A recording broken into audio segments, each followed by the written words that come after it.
the Daily Ramble podcast.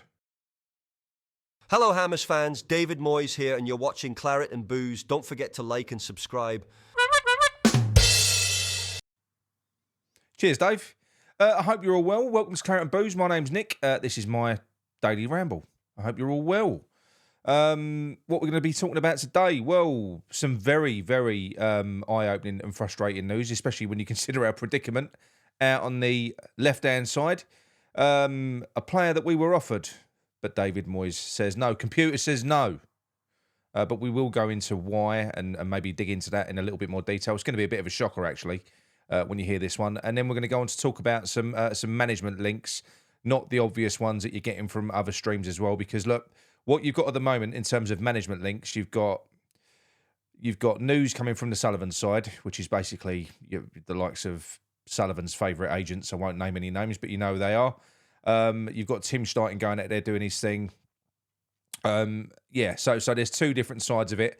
I've got some information from a bit of both, so I'm hoping that there's going to be some news there, some manager links that you may not have heard of, as well as some other ones that I'm going to confirm that we are also interested in. So they are actively going out there at the moment, looking at targets. That's not to say they're going to replace David Moyes now.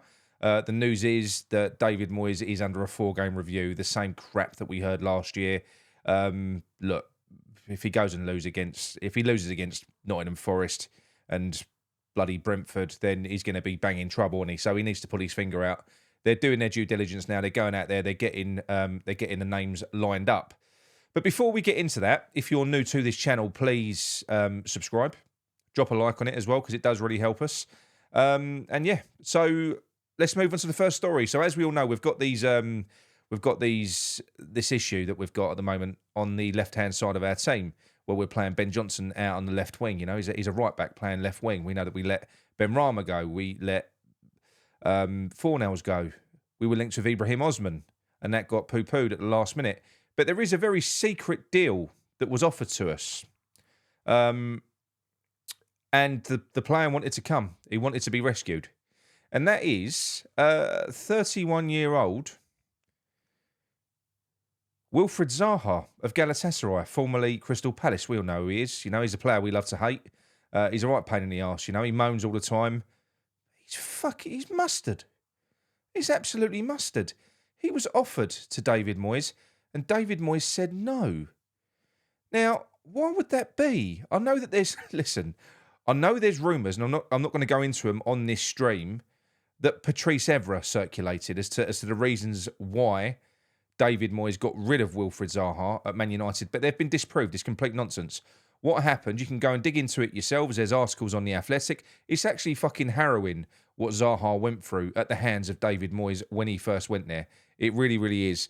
So, in fact, what I'll do is I'll read a portion of the article out from that period, because it is bad. So, in 2013, in the January of 2013, Alex Ferguson was alerted to a player that they thought could kind of fill the shoes eventually of the likes of Cristiano Ronaldo at that time. Palace were in a championship. They were trying to push for relegation. It was Steve Parish's Palace. And they agreed to get the deal done. 15 million, a big deal for a championship player back in 2013. And they got the deal done, but they loaned him back because Palace was sort of pushing for promotion. So Ferguson agreed to loan him back to Palace. And then, sadly, for Wilfred Zaha, who, as I say, was 20 years old at the time, when he did end up joining Man United, which was an aging team, they needed refreshing, Fergie retired, and in walks David Moyes. Lucky man. And we know what his record is with youth players. We know that only too well. But basically, what happened? So I'm going to give you the snapshot of Wilfred Zaha's time at Man United. Moyes watched Zaha for an hour in the Community Shield against Wigan Athletic. He was unimpressed with him. He removed him from the team, and Zaha didn't play for United again after that day until the Carabao Cup tie. That was in August, until the Carabao Cup tie against Norwich City on October the 29th. His only 2 Premier League appearances for United came as substitutes on successive weekends in December, totaling 28 minutes. He and Moyes barely spoke. This is a 20-year-old kid that's just moved up from London. Does that sound familiar? Goes on in that article. It's in the Athletic. You can go and read it. Moyes just thought he was inexperienced, too young. You've heard him lately, you know, 20 years old. You can't even be considered until you're 21. Apparently, he wanted to sort of farm him out on loan and stuff like that, but Zaha weren't having it.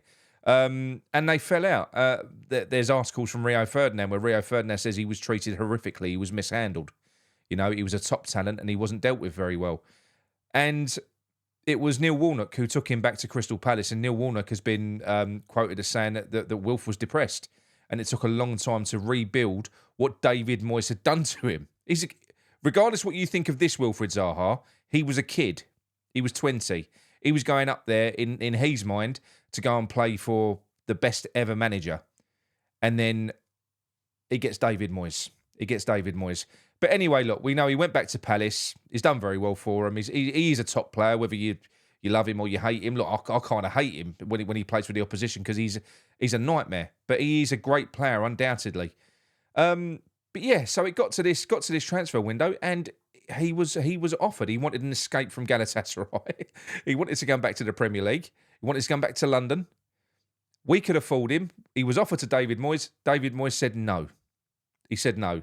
I won't go into any more detail, but like I said to you, the rumours that were circulated about, we all know what the rumours were. Apparently, they're completely untrue. It was nonsense. It was just basically people were making shit up because they couldn't understand why Moyes had just discarded such a big talent. But that's what he did. That's what he does. He was young. He was inexperienced, you know? So, yeah, we could have had, that's what we could have had. I don't know, he's 31, but to get us through the next few years, could you imagine having the options of Paqueta, Kudus, Bowen, Antonio, Zaha in the final third? Would be unbelievable. But then I suppose if you do that, where are you going to fit the central midfielders? Where do the central midfielders go? You know? But if you imagine that for a moment, so forget defence, just think you've got a fit Calvin Phillips, you've got Alvarez at the base in the two, you've got a middle three of Zaha, Paqueta and Bowen, and Kudus up front, or toggle Bowen and Kudus, whatever. You know, you could even play Zaha. Zaha's a bigger bloke. You could play him through the middle. Look at the options that you've got there. And you've got Antonio as well, who can come off the bench. One player, why would you not sign that off? Why wouldn't you? But he didn't want him. And that has been confirmed by Mr. Sean Whetstone on the More Than Just a podcast. You can go and listen to it yourself. It was all supposed to be secret, hush, hush, on a lost episode of their podcast that they recorded that magically vanished. And then Canning Tanlem brought it up in the QA time as well. And Sean was very uncomfortable, didn't want to talk about it. But I have found out from somebody else, because I couldn't believe it. So I've spoken to somebody else since, and apparently it's true. Who would have thought that? Wilfred Zaha. But like I said to you, even if you don't like him, he'd be fucking amazing. For a couple of years, he's brilliant. He's lightning. You know? But anyway, onto the big news, which is the management news. Now, look, it's broken that the transfer talks have been placed on hold. So, from what I've been told, unless a miracle happens, there are going to be no contract talks until the end of the year if Moyes makes it that long. That's what I've been told. Now, look, I've always been of the impression, and I've been given the information that Moyes was always being strung along to stay here until the end of the season. He was always going to be replaced anyway. What this could have done, really, as painful as it is to us, is played into Sullivan's hands, because we know that David Moyes has been kicking and screaming for a contract. So this is giving Sullivan the perfect reason to say, no, Dave, you've got to prove yourself, mate. So he's doing the 4-game thing again. You've got 4 games. I can't see him sacking him unless we go on a ridiculous losing run now. But I think he will pick up a win or two in the next few games. We're going to have to put up with this crap. We're going to be in purgatory until the end of the season. But like I said, I'm going to contradict myself. I say that this thing screws with my head. I would like to think if he lost to Forest and who we got after that? Forest and Brentford. You'd think that'd be it, because after that you got Everton. I mean, that'd be fucking ironic if Everton beat him and they was that was a final game. We've had that before, actually, haven't we? That was last season with the sack derby with Lampard and Moyes. So it could fall on that again. You don't know. So yeah, could be very interesting what happens. But at least now, the contract talks should, hopefully we're not going to hear any more about it now. You'd like to think so anyway, because it just pisses me off. So that's that now. Hopefully, when we win a game, you won't get David Moyes coming out and being stupid. It's going to take him a long time to recover from that beating. So hopefully we can at least put that to bed. It's all about whether or not David Moyes does crash and burn. So if he does lose the next 2 or 3 games and they get rid of him, whether or not they get a replacement in now, which I think that they will. From what we're being told, the board are not keen at all on getting a caretaker team in. I don't know why. It doesn't make any sense to me. You've got Heisinger in there who had a good little stint for Ajax. When he filled in as a caretaker, managed 12 games. I think he got 9 wins or something like that. I might be slightly wrong. So the names that you've already heard out there, I'm only going to mention one of them because the other one's bollocks. Is Fonseca. So Fonseca is the 50-year-old Portuguese who currently manages Lille. He's managed Roma as well, Shakhtar Donetsk and clubs like that. Very, very exciting manager. Plays in a similar... Well, it's completely different. He plays a 4-2-3-1, right? That's what he plays. Moyes doesn't. He plays a fucking 8-1-1 or something like that. It's a 4-2-3-1. Which is supposed to be an attacking formation. So completely different. High press, high energy. Completely different. So Fonseca would be brilliant. He's 50 years old. He's had links previously with Tim Stuyten's Leverkusen as well. And also we know that there's links with the club because we've been linked with him before.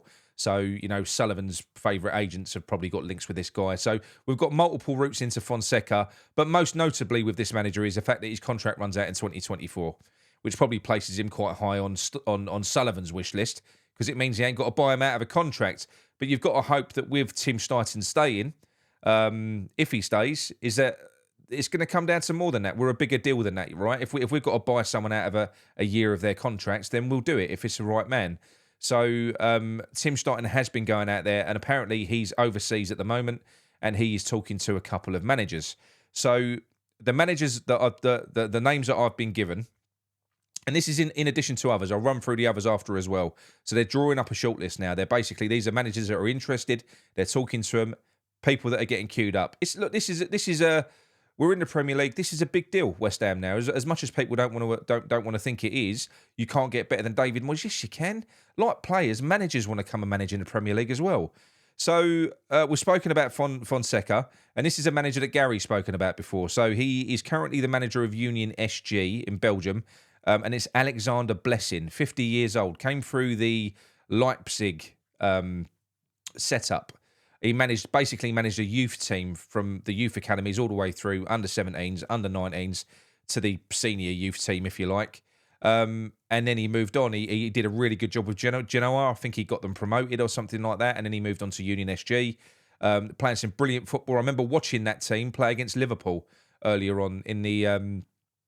And they were brilliant in that game. I think Liverpool might have already qualified or something like that, but they were playing blistering football. And coming through the RB Leipzig academy, you know how they play. Red Bull model as well works, so he'll be used to this sort of system that Tim's looking to implement, where you've got the big machine behind them, and he's basically a coach. He is a coach. Used to bringing kids through, working with young players. Very exciting, blistering football. So yeah, that's a name that's a name to keep on the radar. Alexander Blessing. The other one is current RB Leipzig manager Marco Rose, 47 years old. And listen to this. This man favours a 4-4-2. He was the RB Salzburg manager, so he's embedded in that Red Bull model, so the same sort of methodology. He then went from Salzburg to Mönchengladbach in Germany, had a stint at Borussia Dortmund, and he's ended up at RB Leipzig. And he's doing well. RB Leipzig teams all play the same way. They play it's like I say, his favoured formation is a 4-4-2, but they play a very fluid, attacking, high-pressing game, high energy, just the sort of thing that we want to see. So yeah, that's another one, right? So they're the names that I would expect that you didn't know. So that's Alexander Blessing and Marco Rose. The other two that I've been told are interested, but other clubs are going to be interested in them as well. So we'd have a bit of a fight on our hands, but these are managers that apparently that Tim covets quite highly, and that is Arne Slot and the obvious one, which is Bruno Amorim. So those are two managers that are being linked. It's quite exciting times now. I'm getting quite excited because it does feel like he's coming to an end now. I don't think Moyes he's not going to be it. I felt like he weren't going to be here this next year anyway. That was the information that I had, but I started to get nervous. I started to question myself. Started to panic because I just really don't want this guy here, and it makes me think irrationally.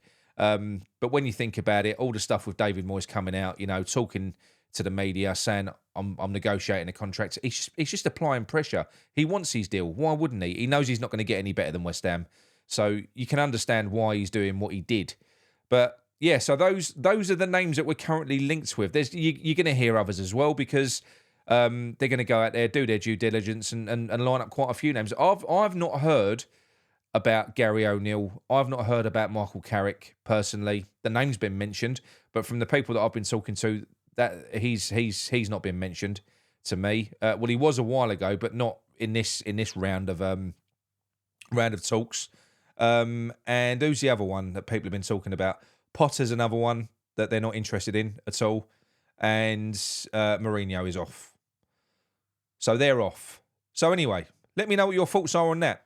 Quite exciting, I think. Very frustrating. The Wilfred Zaha thing, just ridiculous. Why would he not just take him on? A guy that could have helped him have a blistering end to the season.